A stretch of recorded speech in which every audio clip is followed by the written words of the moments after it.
All right, we welcome you back to the final round of the 2025 California Open. Both divisions have already been decided, so what you are seeing here is the game for second place in the WoW division between the top two seeds coming into the tournament, Noah Walton on your left, Rafi Stern on your right. We've seen both of them on stream earlier in this tournament, and we look forward to an exciting match for some not insignificant prize money, a few $100s. My friend Jesse Day in the booth with you. And Jesse, what can we expect in this final round pressure cooker of a game? Yeah, we just have a treat of a matchup between two of the strongest players we have in North America, both from the Pacific Northwest, although Rafi is a San Francisco transplant. Good friends, elite players. We're going to see some really high-level, pure Scrabble action. Rafi, four-time champion, two-time defending champion of the California Open. He is going to hand the crown over to Joe Edley, who has already clinched. But this is a meaningful game for second place, and we're going to see their best effort. Noah instantaneously plays bang. Mike Breen style, 28 points. 26? 26 points, if I stand corrected.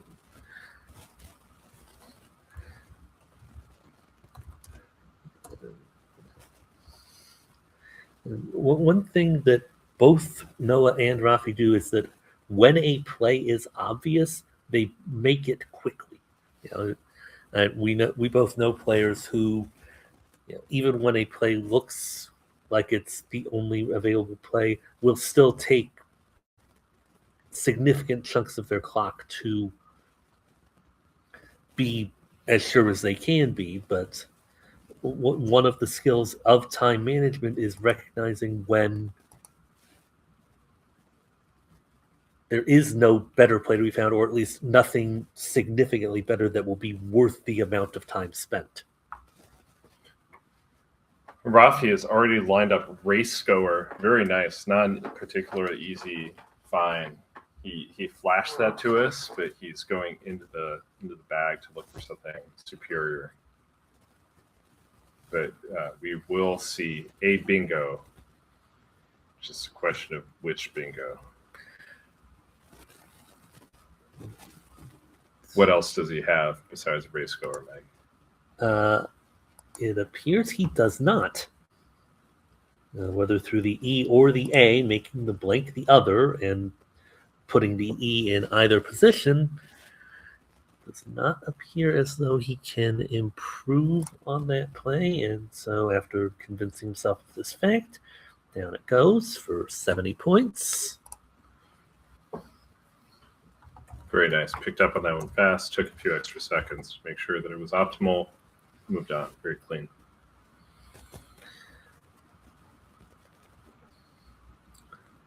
Over to Noah with AAFLMNP. Collection of tiles, none of which are particularly bad in and of themselves. Bad enough it makes me want to napalm them, which is one of the options he has here. But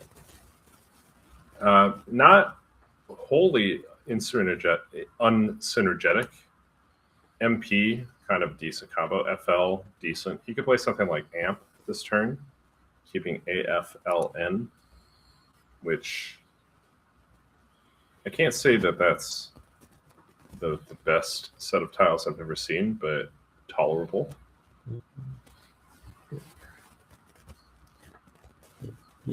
I'd like to be able to get a little bit over, maybe Palm in the same spot. It doesn't double. The L would be on top of the O, so it would score a little bit less. But Palm here, keeping Fan, is 31 points. That's not a bad option either. Also possibly something like FAM or FAP in that spot to... Yeah, they're similar plays that all look similar. It's just a question of finding the one that most optimizes that balance of score and weave. And I would typically say amp, but I guess the downside of amp is you could put letters in front of amp and play perpendicularly. Fam goes down. Yeah, very understandable. It does leave some counter scoring play potential, which Rafi is going to exploit immediately, playing fem and something across. But I suppose every play there gave something back. Maybe palm. If I'm going to nitpick, I do think that palm makes it a little bit harder to score in response. But of course, there are other scoring spots on this board. For instance, race goers. Rafi lines up moofs, which sounds pretty funny, not a word.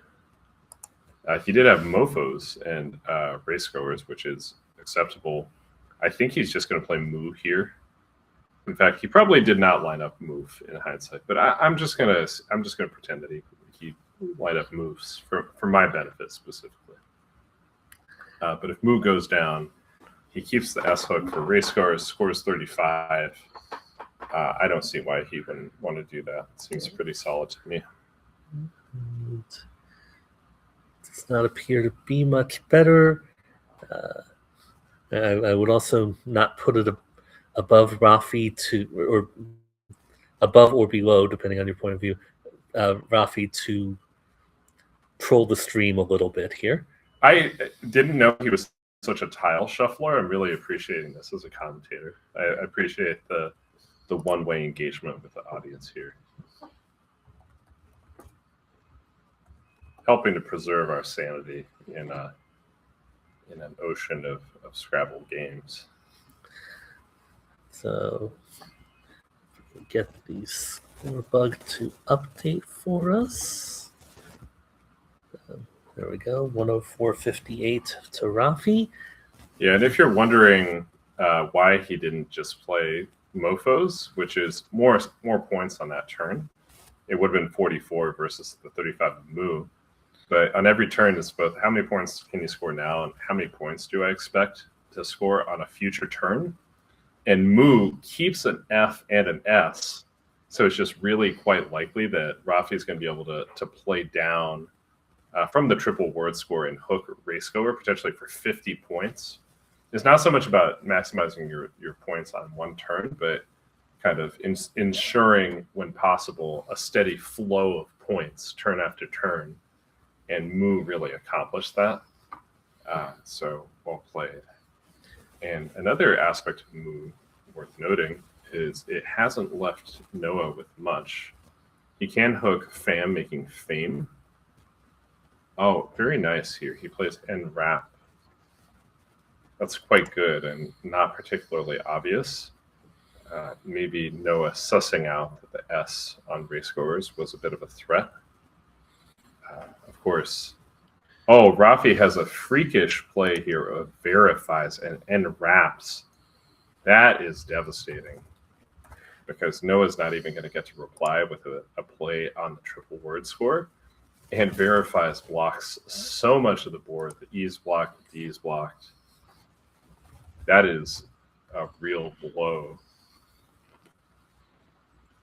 Yeah, so Wow. So jumping back a little bit on a ramp, I like the idea of it.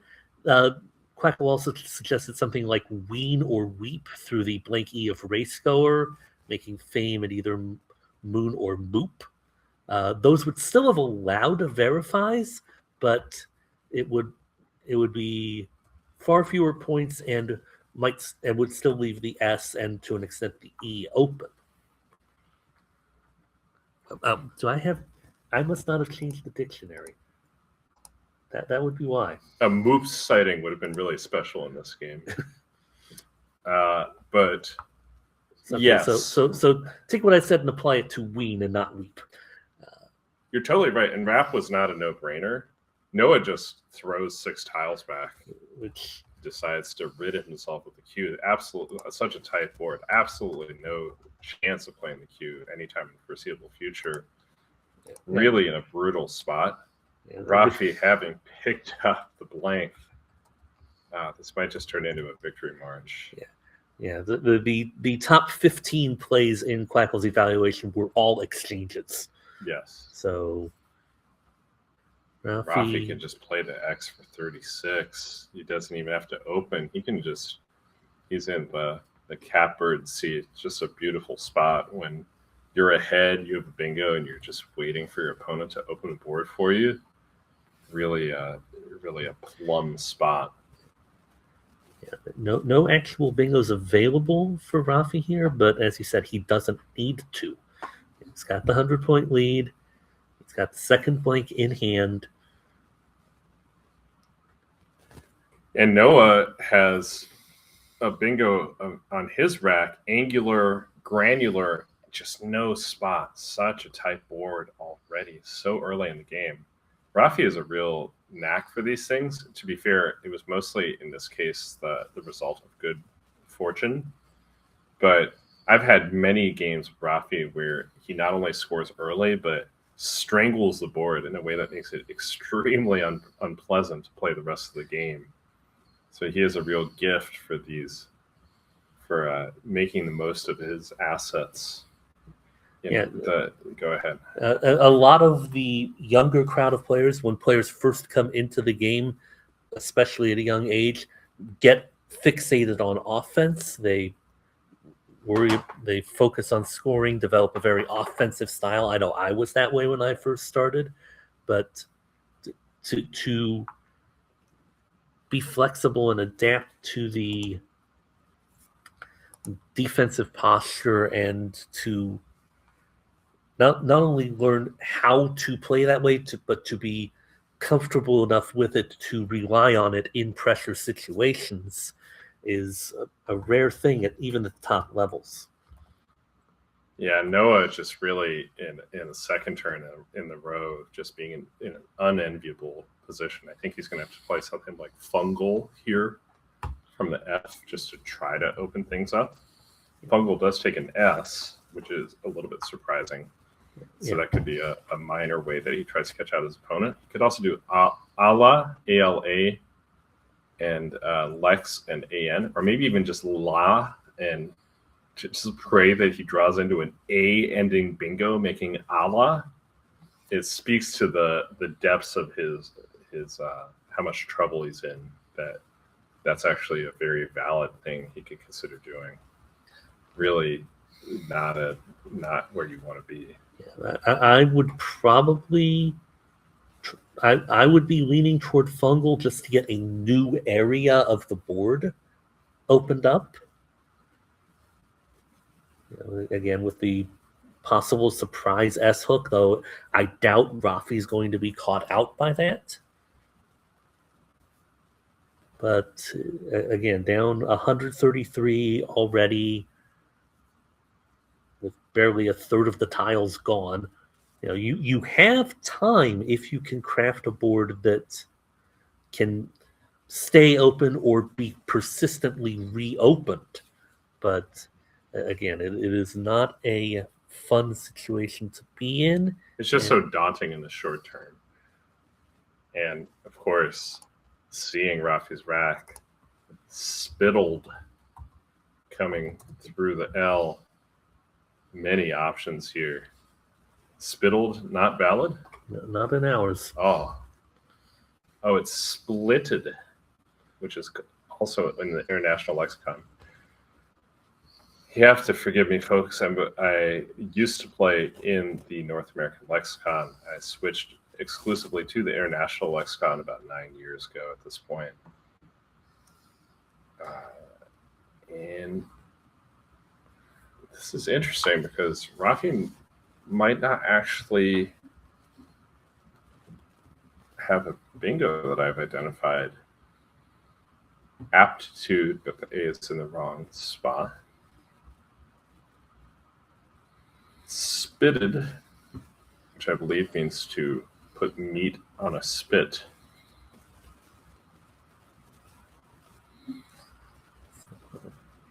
Rafi taking his time with this one, recognizing that he's in a dominant position if he can get this turn right and keep control of the game. The last thing he wants to do here is potentially play a phony and let Noah back into things.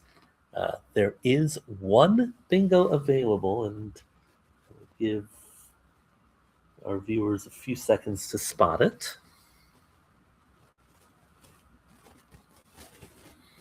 And apparently I'm also giving Jesse a few seconds to spot it. Uh-oh.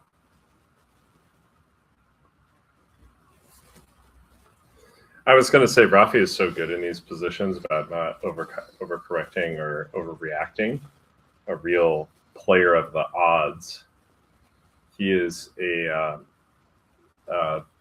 professional poker player on the side, in addition to being one of the best Scrabble players in North America, and has a real knack for calculating the odds. Oh, up tilted. So he's got it sort of lined up on his rack. I think he's spotted it.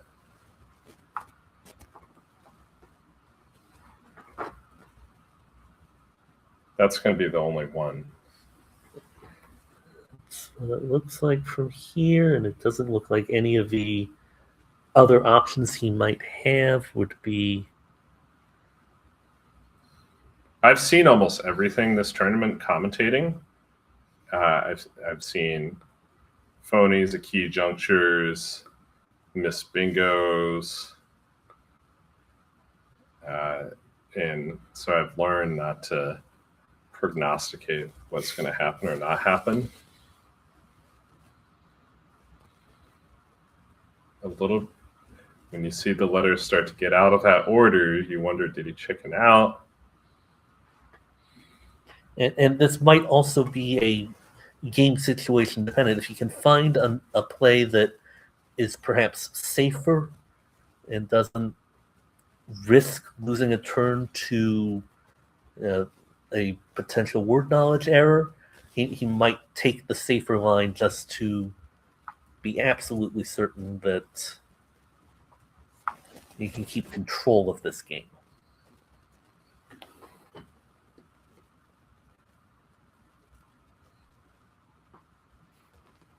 I just, the thing is, if he doesn't bingo here, I actually don't see a lot for him to do. He could play dipped and add, and that would open a triple, which is exactly the opposite of what he wants to do here. There aren't that many great blocking plays for this area. Blocking plays are probably going to leave fungals open. I'm really surprised he hasn't seen up tilted yet. Otherwise his job actually gets a lot harder. He could just play tap. Wow, he doesn't. Plays pat. Padded, yes. Oh, padded. Okay. Which I think is the best play if you're not going to bingo. Perhaps, but why not just pat in that case? Padded does open some scoring plays through the E. You could give up a cheap Q play. You could give up a J play, a Z play. I'm not sure I'm wild about that, actually. I think I would have preferred just pat, personally. And I blank has plenty of disaster potential. He could just draw U, I right now. Not that I'm trying to jinx him, but I think he felt that he had conceded too much time and settled for padded, but that is not what I would have done in his position. The argument, and again, this is all in the world where he's already made a mistake by not finding the bingo, is that playing off 5 tiles brings the end of the game closer. So this might be a situation where he thinks, okay, I'm just going to score what I can, get tiles moving, keep the clock running, and bank on Noah not being able to get 3 bingos in enough time. I see it, but I also specifically do not like I blank because the I has poor synergy with so many different numbers. A number of different letters. Goodness gracious. Are we playing AMath? AMath. Yeah. Not playing math Scrabble. It exists, people. The I, to me, can be a good bingo letter, but only when shielded by the N or perhaps the T, and it does better with other good tiles. I blank on its own. He drew an I, a U, a Y. All of these are kryptonite for a single I, and he's going to have to blow another turn after this, cleaning up his rack to get himself out of I jail, I gate. Meanwhile, Noah not in an enviable position himself, having drawn the UW combo, AALORUW. It's not great. I might play Outlaw here, leave the W in the triple word lane. It's not great. You give Rafi a lot of cheap points, but I reiterate for the third time, not great. Does clean up the rack. There's also the option of something like a vow through the V of verifies. ALRU, while balanced, is not a particularly potent leave, but it does open an S hook and potential bingos down the F column. And again, just gets a new quadrant of the board opened up to give himself more chances to come back in this game. Yeah, that's the play. A vow is a much better play. Well spotted. I agree with that. You don't really want to play at the bottom right because you don't want to muck up the limited openings on the board. A vow forks the board in a way that if you draw well, things could you could easily get multiple bingos down, which is what it's going to take for him to catch up. A vow is definitely the play. A vowel, even AVOWAL, but a vow is a superior play. Sets up a vowels. You could play 7-letter bingos. Really nice. Yeah, and a vowel would make plays to the south triple, blocking off everything much easier. So a vowel kind of keeps the line separate a little bit better. That's right. I think that I would be surprised if that's not what he plays. But then again, as I keep saying, I've been surprised many a time this tournament. Noah taking his time here, recognizing the importance of this situation.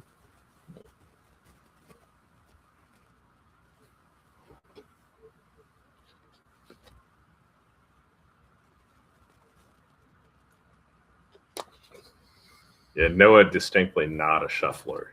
You're not going to get advance notice of what's on his rack. Or sorry, what's on his mind, because he's not really the type of player to set it up and reveal to us what he's contemplating deep in thought.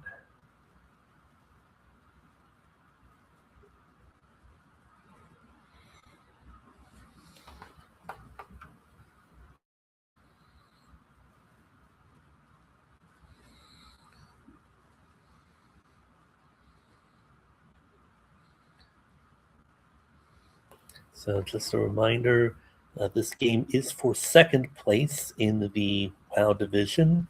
Either of them will clearly finish second with win. Noah has enough spread that he should not fall below third should he lose. Rafi might lose a spot to the players at 12 and 7 behind him, depending on the results of other games. So several $100s on the line here. Rafi again with a pretty sizable lead, and Noah trying to figure out what the best option to give himself the best chance to come back would be. We think it's going to be a vow, but again, we're not going to get much clues in terms of either tile positioning or facial expression from either of these two. You mentioned Rafi as a poker player. I believe Noah.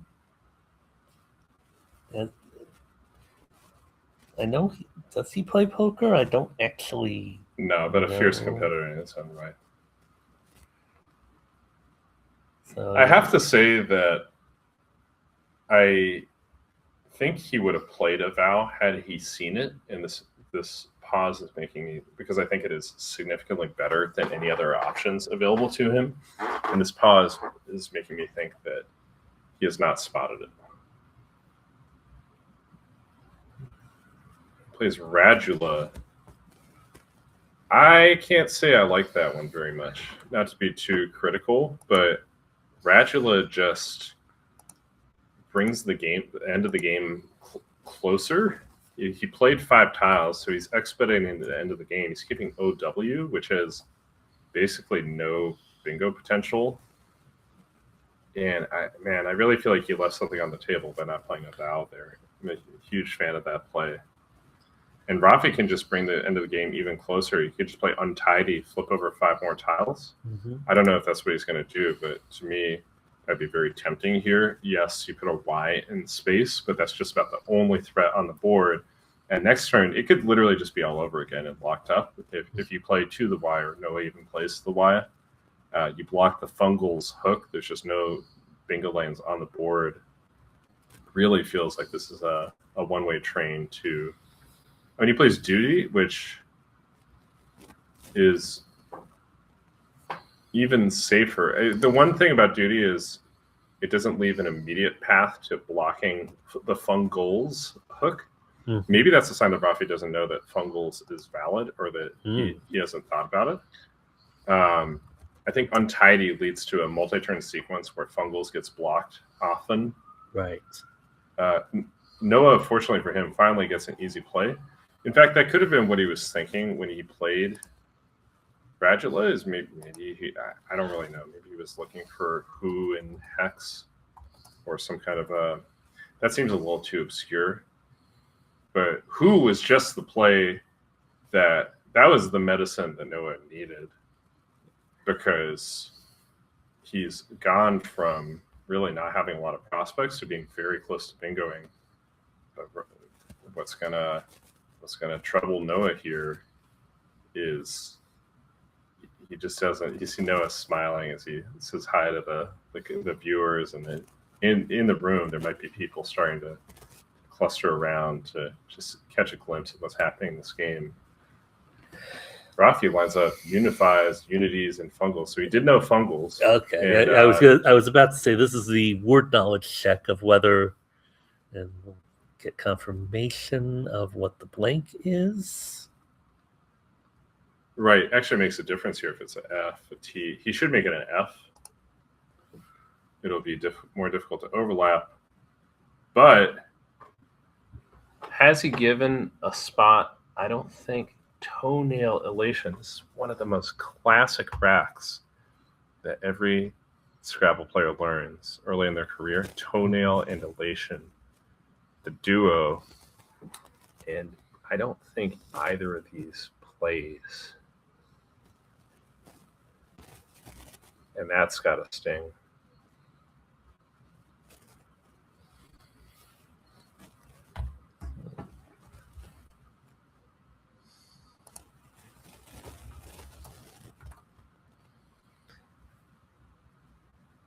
And it does not appear to matter what Rafi made the blank, though again, we will get confirmation of that.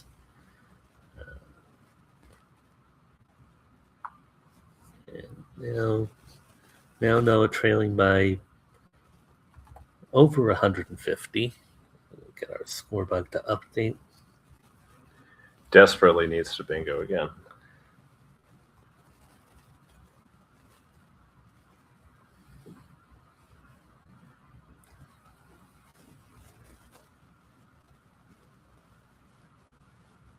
I mean, not to beat a dead horse here, but a Val would have set up a lane that would have been perfectly suited for a play like Toenail. And instead, he's got to struggle through another turn of being close, but not close enough.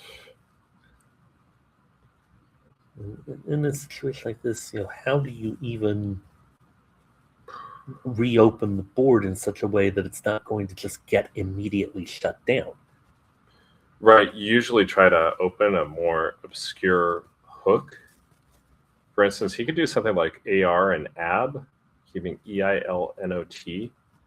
And then he's trying to draw another A for toenail. He's trying to try to draw retinol. He plays Latino. I have to say, I feel like Latino is a concession. Mm-hmm. And I think the problem with playing anywhere else on the board is Rafi is most of the time likely to just score a lot of points underneath the bingo that he just played. But actually, Rafi's rack is the perfect case for Noah. And I really wish Noah would have tried something a little more hopeful or fishier, because Rafi has exactly the kind of rack where he can't punish Noah for leaving the bottom of the board open. And I don't even know what Rafi's going to do here, but it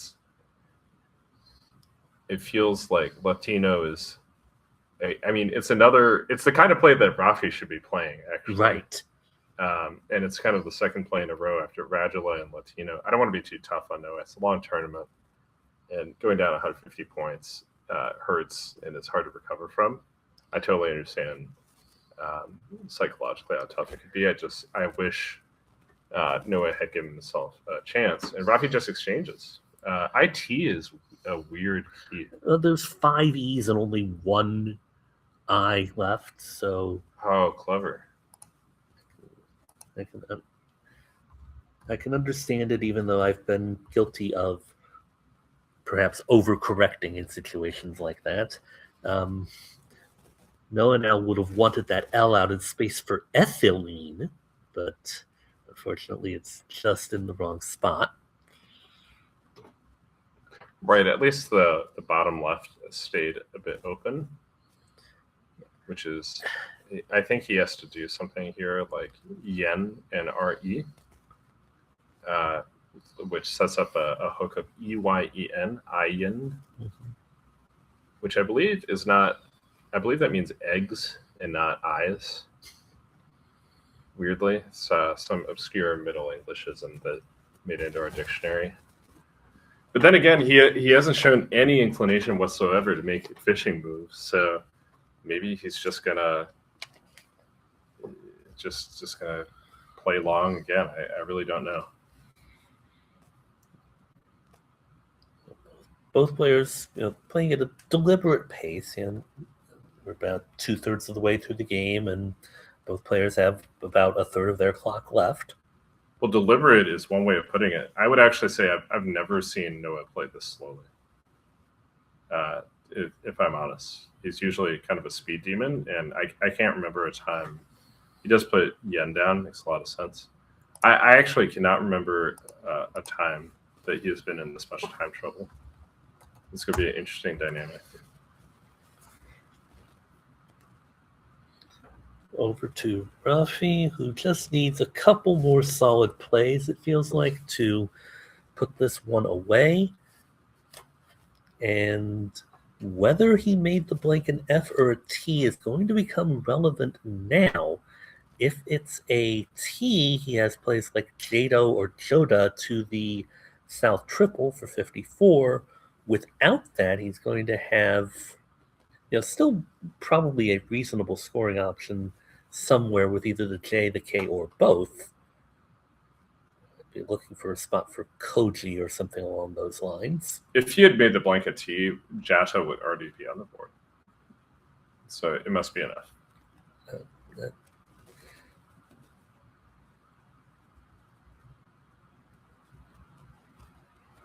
seems like a reasonable assumption to make.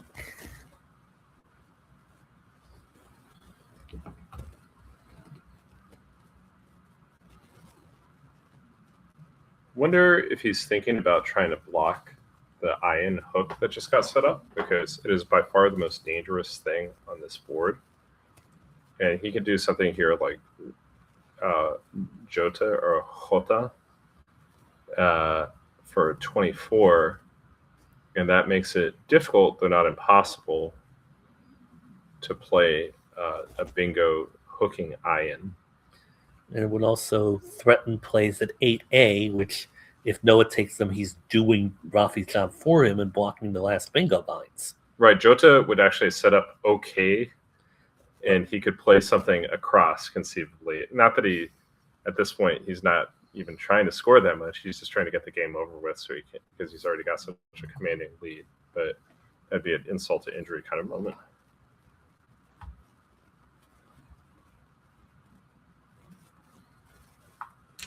And yeah, Noah has the sad Q on his rack. I mean, he is going to play for 21 points, I think. I think he will get the chance to do that, but that is really not what you want to draw in his situation. Jota does come down. This is pretty cool. This is an outside-the-box play. I don't think it's his highest scoring play by any means, but he had a fun one available on row 13. Tarok, Tarok, looking run, Ono, and Ki. Very nice. I mean, that's a lot of points. He probably should have. He probably would have done that had he seen it. But Jota is strategic in the sense of it's just trying to make Iron tougher to hit. Mm-hmm. And Noah now with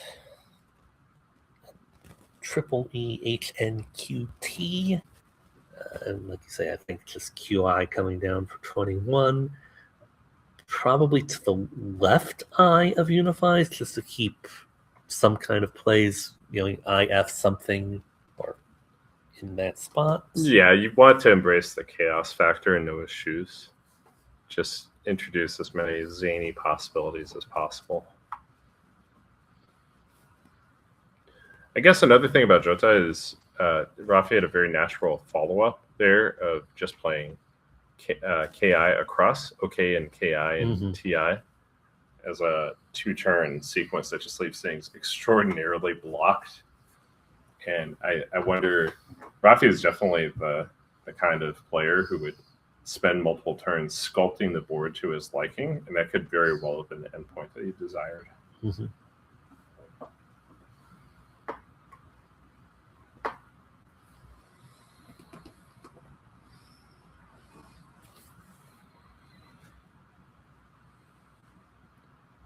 I would love to know what Noah is thinking about right now, because I really don't see much beyond just playing the Q for 21.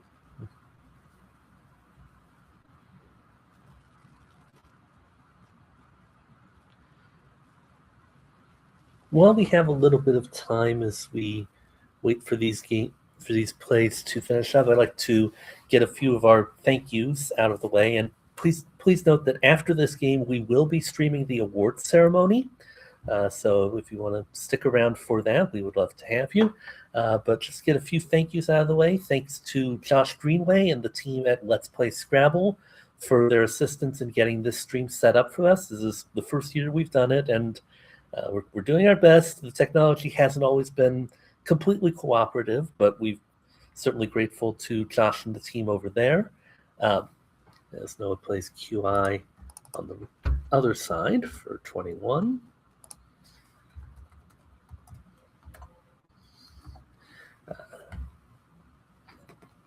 Also, thanks to Seth Lipkin for sponsoring the stream and helping us get everything set up to broadcast these games to you. Thanks to the other commentators we've had on the stream this weekend, Ed de Guzman, Adam Ginsberg, and Josh Sokol, and also to my partner here for the majority of these rounds, Jesse Day. Anytime. Special thanks to Ed de Guzman for being the brains behind this tournament, for helping out on commentary, helping keep the stream set up, and this tournament is kind of his baby, and we're happy to help him take care of it for the weekend. Thanks to all of you in chat for watching and commenting and helping us spread the good word of Scrabble to the people at large, as Rafi is just going to put things away with Zoecia for 74. There's an adage or an adage. Is that word adage? Added. I've always pronounced it adage. I may be wrong. Anyway, find a good play, then find a better play. So Rafi had Coke lined up, making OK, Joe, and TE. And he takes the extra second, even in a spot where he is mathematically almost assured of victory. He takes the extra second to find Zoecia for 74. That is the mark of a champion in my book. And he has been the 4-time champion of this tournament. He's going to have to hand over that crown to Joe Edley, but showing a touch of class nonetheless, even in this situation where he could have easily gotten ready for life after Scrabble. And Noah with a bit of class here as well, so playing the cool détente for 39, by far his highest scoring play. Also continuing to get the game over with as quickly as possible, I might add. Honestly, in this situation, I don't entirely blame him. Yes. But his spread could be very relevant to whether how he finishes, I think. Right? If he lost by a huge amount, it's not inconceivable he could slip to 4th place, so he can't totally turn off his brain quite yet. Yeah, he had a 470-point margin on 4th place Jem Birch, who was playing Nolan Miranda this round. Again, 200 here and 270 in the other game would be very unlikely, but we have seen crazier things happen. I have been the participant in crazier things, I must say. So, Rafi here just taking his time, playing through the one in the bag end game. We can see that a T is going to be the last tile in the bag. Rafi will just be looking to make a play that clears tiles, scores something, and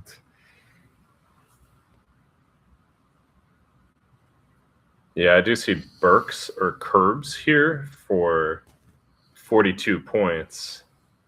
But if he plays Curbs, he leaves I. So especially when you get to the end of the game, it's not just about scoring as much as possible, but you have to have a multi-turn plan to get rid of all of your letters.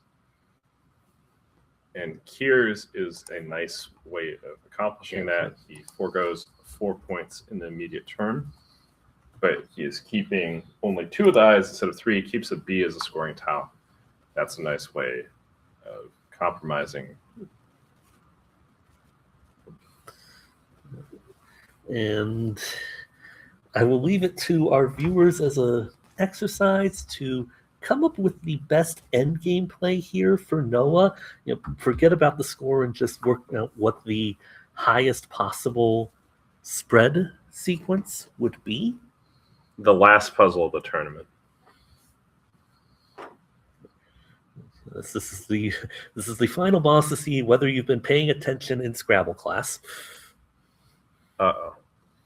I'm worried about failing.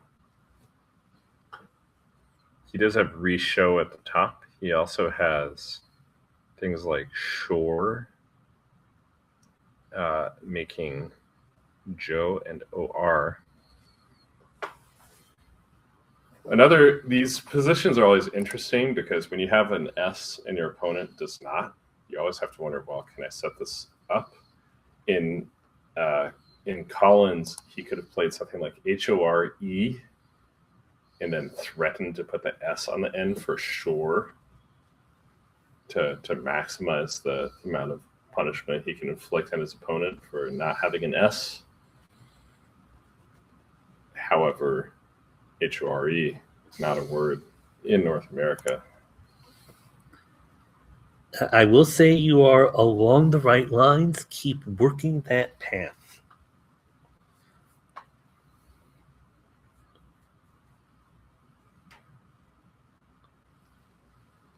Well, that fills me with dismay.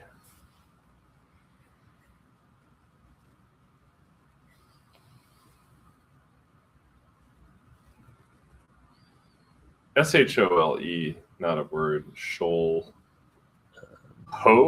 Row. So Ho is second best, threatening Verts and SHO, but but that also leaves Bin underneath it. He has an L. EHLORSV, right? Oh, I guess, yeah. That's why it's only Okay. I saw this is like when you get the puzzle book, the puzzle's impossible, and you send it write a letter to the editor. Except the editor is my co-commentator. So sorry for putting you on the Okay. spot. So the idea of setting up something like verts would work if he had drawn the T, but in this case, something like shore appears to be the best. I was hoping to see some, the options of like ho setting up verts or hose setting up vert, and those right would have been the lines if I had actually bothered to annotate the rack correctly. I forgive you. Thank you. So, Noah using all of his time. It's on the one hand, his plays made me think that he's ready to go home, but he actually burned as much of his clock as I can remember him using in any of these games this tournament. I think he's considering lining up shore, but the ELV that he will be left over with may not be playable on this board. Actually, he has Vela at the bottom, VELA, and he's going to say to Rafi, "What, you want to block Vela for 11? Really? At this point, you really want to do that?"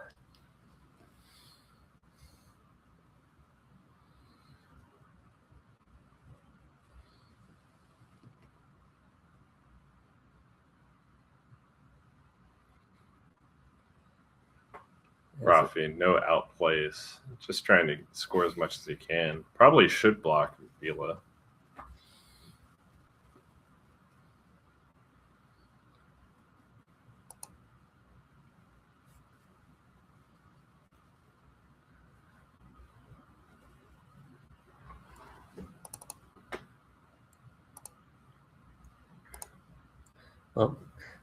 It wouldn't do any good because he also has Vlei, VLEI, to the I of unifies, and also Veld to the D of detents. Oh, very nice. Veld, yes.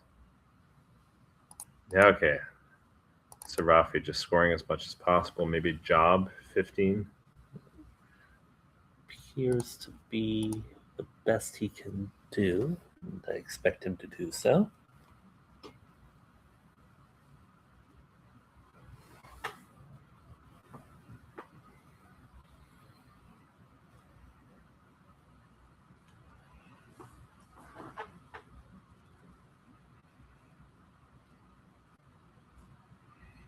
Maybe he's thinking along the lines that I was, that he might be able to block all of Noah's outplays, which we know is not possible thanks to our engine in Mike's brain.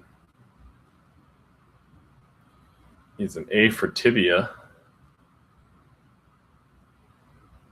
Shout out to our director, Edward de Guzman.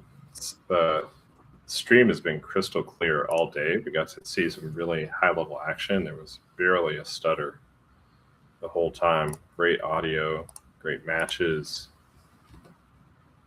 And Vela does go down, bring Noah to 317 points. It's a loss. It's a big loss. It's not a crippling loss, given that 400-point margin he had over Jem Birch. So Noah, seems to me, that just third place. Rafi takes second. And you got to see a lot of Rafi's acumen for building a board to his liking, keeping things very tight. Also just drawing the right tiles at the right time, no other way to put it. That he knew fungals when he needed to know it. And he made some pretty conservative decisions like duty, and it has worked out for him big time. All right, so that is going to do it for us from the booth. Again, please stick around for the awards ceremony coming up in, I would guess, about 10 to 15 minutes. And again, thanks to everyone involved in the stream and in putting this tournament on. We're happy to have been doing this since 2008, and we will look forward to doing this again, hopefully same time next year. For all of us in the stream room, for Adam Ginsberg, Josh Sokol, Ed de Guzman, and Jesse Day, I'm Mike Frentz saying thank you from San Francisco. Please stick around for the awards ceremony coming up in a few minutes. See you next year.